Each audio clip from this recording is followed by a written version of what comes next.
6 number का प्रश्न पूछा जाता है। कितने नंबर का डियर? 6 नंबर का एग्जाम में प्रश्न पूछा जाता है। अब बहुत हल्के प्रश्न होते हैं। इस बार तो 3.6 एक्सरसाइज से ही प्रश्न पूछ लिया था, ठीक है ना। जो बटा वाला प्रश्न होता है 100 ही मानने वाला, बहुत इंपॉर्टेंट प्रश्न होता है। जरा ध्यान देंगे, अच्छे से अंत तक जरूर देखेंगे, वीडियो को बीच में स्किप नहीं करेंगे, वीडियो को अंत तक जरूर देखेंगे, ठीक है ना। और अपने दोस्तों में भी शेयर करेंगे। दोस्तों नमस्कार, एक बार फिर से आप सभी का स्वागत है आपके अपने YouTube channel Avinash concept classes में। डियर, आज हम पढ़ेंगे क्लास 10th एनसीईआरटी मैथ का जो चैप्टर नंबर 3 है, दो चर वाले रैखिक समीकरण का युग्म, linear equation in two variable. तो इसके बारे में हम पढ़ेंगे। उसमें 3 विधियाँ होती हैं, प्रतिस्थापन विधि, विलोपन विधि, ब्रजगुणन विधि। ये तीनों विधि के बेस पे, तीनों विधि के आधार पे आपके एग्जाम में क्वेश्चन आते हैं। पिछली बार एग्जाम हुआ था, उसमें 6 नंबर का इससे प्रश्न पूछा गया था, तो हमको लगा कि इसे बहुत इंपॉर्टेंट है, आपको जरूर बताया जाए। मैंने तो अपने ऑफलाइन कोचिंग बच्चों को समझा रखा है। यदि कोई बच्चा अच्छे से नहीं पढ़ पाया है तो जरूर इसको ध्यान से वीडियो को देख लेगा। अगर एक बार वीडियो को आप ध्यान से देख लेते हैं, एक प्रॉपर नोट्स बना लेते हैं, तो आपको कभी भी जिंदगी में किसी क्वेश्चन में दिक्कत नहीं आएगी। एकदम आसानी से आप क्या करेंगे, सॉल्व कर पाएंगे। देखेंगे ध्यान से, मैंने कुछ यहाँ पे लिखे हैं विलोपन विधि, कुछ उसके रूल्स लिखे हैं, कुछ चरण लिखे हैं, जिसको आप फॉलो करके, जिसको आप अनुसरण करके क्या कर सकते हैं, किसी भी क्वेश्चन को आसानी से सॉल्व कर सकते हैं। ये बात बहुत ज़रूरी है, इसको फॉलो करना आपको क्या बहुत ज़रूरी है। ये बात हम केवल ओरल ही बता देंगे तो आपको शायद ना समझ में आए, इसलिए मैंने क्या कर दिया, पहले से इसको अच्छे से अपने भाषा में मैंने लिख दिया है, ताकि आपको भी कोई दिक्कत ना हो, अच्छे से समझ में आ जाए। डेयर स्टूडेंट, जब हम बात करते हैं विलोपन विधि की, किसकी बात करते हैं, विलोपन विधि की, जिसको इंग्लिश में एलिमिनेशन मेथड के नाम से जानते हैं। एलिमिनेट का आपने नाम सुना होगा, एलिमिनेट कर देना, यहाँ से हटा देना, इस व्यक्ति को यहाँ से एलिमिनेट करो, हटाओ जल्दी मेरे आंखों के सामने से। आपने इसे कई बार वर्ड पढ़ा होगा। विलोपन मतलब कि विलुप्त कर देना, इस चीज़ को हटा देना, ठीक है ना। तो क्या होता है कि जब दो चर वाले रैखिक समीकरण के युग में हम पढ़ते हैं विलोपन विधि, तो आपको सबसे पहले ये पता होना चाहिए कि इसका मानक रूप क्या होता है, किस प्रकार के समीकरण आपको देखने के लिए मिल सकते हैं आपके एग्जाम में, आपके एक्सरसाइज में, आपके प्रश्नोत्तरी में। अब ध्यान देंगे, जब मानक रूप की बात करते हैं डियर स्टूडेंट, तो यहाँ पे देखेंगे, ध्यान से लिखे हैं a1x + b1y + c1 = 0। इक्वेशन पहला बन जाता है। इसी प्रकार से आप दूसरा बनाना चाहेंगे तो लिखा a2x b2y + c2 = 0। क्या होता है कि इसी के आधार पे आपके एग्जाम में क्या होते हैं, प्रश्न दिए होते हैं, आपके एक्सरसाइज में प्रश्न दिए होते हैं। अब आप क्या करते हैं, सोच में पड़ जाते हैं विलोपन विधि से कैसे सॉल्व करें। हालांकि सॉल्व करेंगे तो बहुत सारे तरीके हैं, प्रतिस्थापन विधि है, ब्रजगुणन विधि है, कौन सी विधि से अच्छा से सॉल्व कर पाएंगे। तो मैं आपको आज सिखा रहा हूँ प्रतिस्थापन विधि, कल मैं आपको सिखा दूंगा आज मैं आपको सिखा रहा हूँ विलोपन विधि, कल सिखा दूंगा प्रतिस्थापन विधि, और उसके अगले दिन सिखा दूंगा वीडियो में आपको ब्रजगुणन विधि, जो कि बहुत मोस्ट इंपॉर्टेंट है। यहाँ से आपसे 6 नंबर का प्रश्न पूछा जाता है। कितने नंबर का डियर? 6 नंबर का एग्जाम में प्रश्न पूछा जाता है। अब बहुत हल्के प्रश्न होते हैं। इस बार तो 3.6 एक्सरसाइज से ही प्रश्न पूछ लिया था, ठीक है ना। जो बटा वाला प्रश्न होता है 100 ही मानने वाला, बहुत इंपॉर्टेंट प्रश्न होता है। जरा ध्यान देंगे, अच्छे से अंत तक जरूर देखेंगे, वीडियो को बीच में स्किप नहीं करेंगे, वीडियो को अंत तक जरूर देखेंगे, ठीक है ना। और अपने दोस्तों में भी शेयर करेंगे और दिखाएंगे।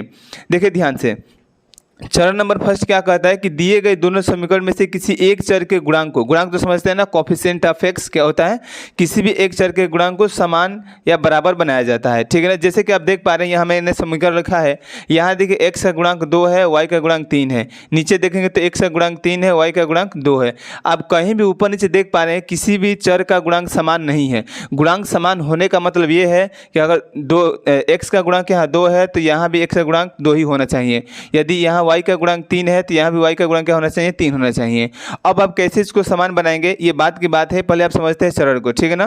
तो क्या करेंगे, सबसे पहले दिए गए समीकरणों के गुणांक को क्या करते हैं, समान बनाते हैं। चलिए हम सबसे पहले समान बनाते हैं।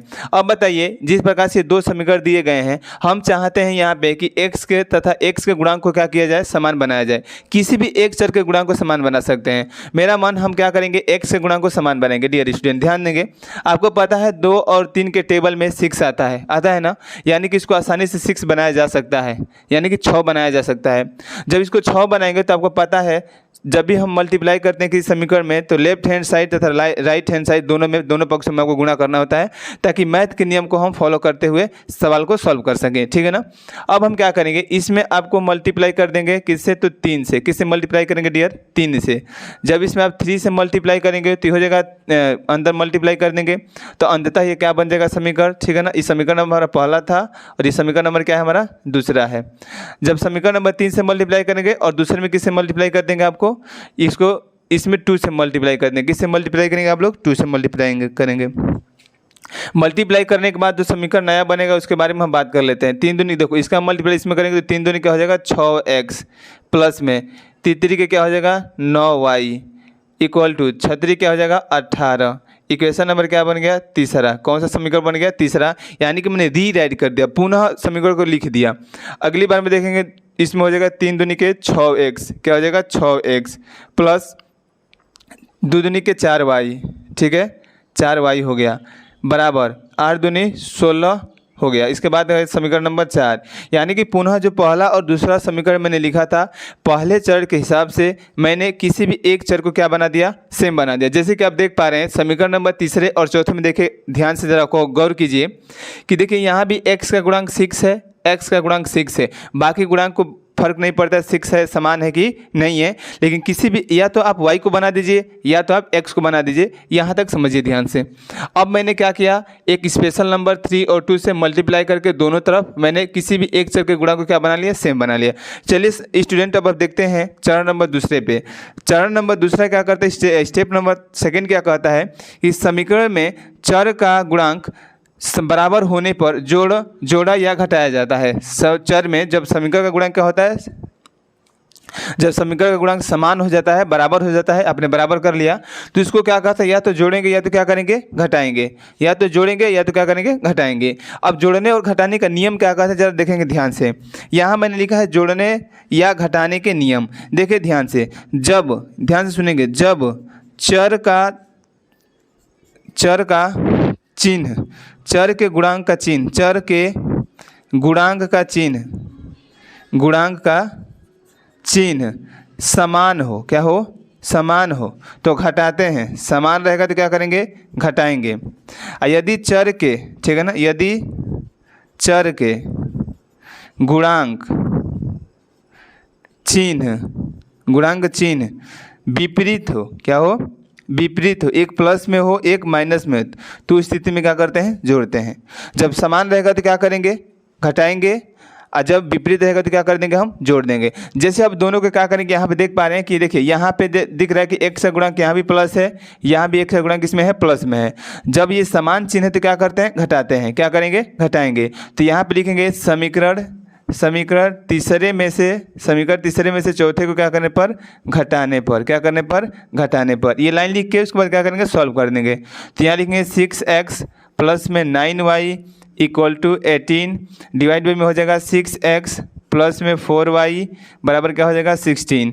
अब दोनों समीकरण क्या करेंगे आप घटाएंगे, क्या करेंगे घटाएंगे। क्यों, क्योंकि यहाँ भी प्लस है यहाँ भी प्लस है। जब चिन्ह बराबर होता है तो घटाते हैं, और जब चिन्ह विपरीत होता है तो जोड़ते हैं। यदि यहीं पे एक प्लस होता है एक माइनस होता तो हम जोड़ देते हैं डायरेक्टली, ठीक है ना। और एक और चीज़ याद रखना है, चिन्ह बराबर होने पर, क्या बोले हैं, चिन्ह बराबर होने पर घटाते हैं। घटाते समय चिन्ह बदलता है, प्लस वाला माइनस में, माइनस वाला प्लस में। यहाँ प्लस है तो ये माइनस हो जाएगा, यहाँ प्लस है तो माइनस, यहाँ भी प्लस है तो क्या हो जाएगा माइनस। यानी कि यहाँ प्लस वाला माइनस का काम करेगा, यहाँ वाला जो प्लस है अब किसका काम करेगा माइनस का काम करेगा, जो यहाँ वाला प्लस है माइनस का काम करेगा। यानी कि यहाँ पे लिखे हुए प्लस का कोई महत्व नहीं है, अब किस में बदल गया है माइनस में बदल गया है। जब हम क्या करेंगे इन दोनों को जोड़ेंगे तो एक प्लस में एक माइनस में घट के क्या होता है जीरो, क्या हो जाएगा जीरो। डियर स्टूडेंट ध्यान देंगे, ऊपर वाला हमारा क्या है प्लस में 9 है, नीचे वाला माइनस में 4 है। जब हम घटाएंगे तो 5 में क्या हो जाएगा 5y हो जाएगा, 5y हो जाएगा इक्वल टू, यहाँ पे आप देख पा रहे हैं कि 18 ऊपर प्लस में है, नीचे 16 माइनस में है। जब 18 में से 16 जाएगा तो क्या हो जाएगा 2 हो जाएगा।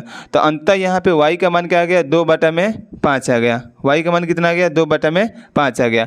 अब क्या करेंगे, y का जो मान है 2/5, अब हम क्या करेंगे देखिए चरण नंबर तीसरे पे आते हैं, ठीक है ना। चरण नंबर तीसरा तो हो गया। चरण नंबर तीसरे पे देखिए लिखा है कि जोड़ने तथा घटाने पर कोई भी चर का मान शून्य, यानी कि इस चर का मान क्या होता है शून्य आ जाता है, तथा किसी चर का मान प्राप्त होता है, यानी कि y का मान हमें क्या हो गया प्राप्त हो गया। अब हम क्या करेंगे, प्राप्त चर का मान पुनः समीकरण में रखकर दूसरे समीकरण का मान या दूसरे चर का मान, यह समीकरण नहीं होगा, दूसरे चर का मान क्या करते हैं प्राप्त कर लिया जाता है। अब हम क्या करेंगे, y का जो मान 2/5 प्राप्त हुआ है, या तो आप तीसरे में रखिए या तो आप चौथे में रखिए, रख के मान निकालेंगे। तो लिखेंगे y बराबर 2/5 समीकरण तीसरे में रखने पर, किस में रखने पर तीसरे में रखने पर, ठीक है ना, रखने पर रखने पर अब क्या करेंगे, डियर रख देंगे। तो यहाँ देखिए अच्छे से हम रख दे रहे हैं। अब यहाँ क्या करेंगे, यहाँ देखिए 6x प्लस में 9y बराबर 18 है। अब यहाँ पे y के जगह पे क्या रखना है, y के जगह पे 2/5 रखना है। रख दीजिए 6x प्लस में 9 इंटू 2 में क्या हो जाएगा 5, y के जगह पे 2/5 बराबर क्या हो गया 18 हो गया। अब इसको सॉल्व करेंगे तो यहाँ पे हम एलसीएम ले लेंगे, ठीक है ना। ये क्या हो जाएगा 5 हो जाएगा, ठीक है ना। जब आप 5 में 1 से डिवाइड करेंगे तो 5 बार में जाएगा, तो 5 से ऊपर गुणा कर दीजिए, हो जाएगा 5 छक्का 30x हो जाएगा, प्लस ये हो जाएगा 9 दूनी 18, ठीक है ना, बराबर क्या हो जाएगा आपका 18। अब यहाँ से हो जाएगा 30x, ठीक है ना, प्लस में हो जाएगा 18 और ये 18 पची क्या हो जाएगा 90। ये भाग में उधर जाएगा तो गुणा होगा, तो 18 पची क्या हो जाएगा 90। तो ये हो जाएगा 30x बराबर ये हो जाएगा 90 माइनस में क्या हो जाएगा 18, तो 30x बराबर घटा दीजिए, ये हो जाएगा 2, ये हो जाएगा 7। सही है। यहाँ से आ गया आपका x बराबर 72 में क्या हो जाएगा 30, x बराबर 72 30। ये आपको किससे जाएगा तो 2 से कटा दीजिए, पहले 2 से कटाएंगे तो ये हो जाएगा 36 और ये हो जाएगा आपका 15। सही है। 3 से फिर से जाएगा एक बार, ये होगा 12 और ये क्या हो जाएगा 5 हो जाएगा। तो आप देख पा रहे हैं कि यहाँ x का मान क्या आ गया 12/5 आ गया।